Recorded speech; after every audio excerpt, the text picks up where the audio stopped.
مادر سنگین تو این بازی بیرم توی شهر سرد پا و پای غم هر زر دل خسته رو زنده مثل زر خاک پام خورده قصه مادر بچه دردم گنگ نیستم برپا زر زخم دارم سن زندگی ما شهر پر دود پیچای تنگ تور مادرشون گذاشتیم زندم اون بکردار تفنگ افتخار ما غیرت ما افغان تو دل متپ پرچم وطنم بالاس از کابل تا تخار زنده ام هم واسه دود داغ با خشم و غرور نزن دمبرا بس دل جنگجو دلم فولاده چشم شب چشم نه به خاطر نام به خاطر دردیم که ساخت ما رو ما بچه این خاکیم میگیریم دایره یک بچینا دیسیستن میسکالن زندگی میگذره نه وقتی اینستاگرام هم اینا با یه بیت دنیا دیس کنن چقدر امثال شما رو میکنم انگوش برین دینات نواز کنم زرتوش درگیری ل خودت میکنم ترخوش ده فرهنگ خوزه میشه خفن ناموس باز دست کنه کپل گنگ و پشت میکروفون فقط چالبار تر میشه وقت زور عمل ای دای درآمد ریش عجیب میگه رپ داری باز میگم رپ داری تو نان خودت ننت زدی تو خدا زد زمین نیاز نیست با بزنیم زمین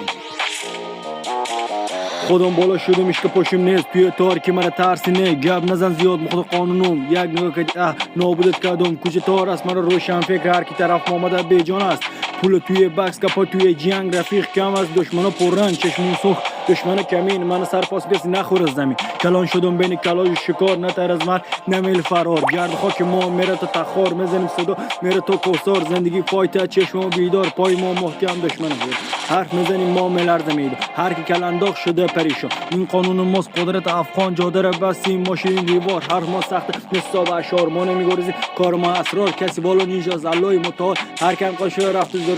سای ما سنگین نسای شیطان فرستال از کاکات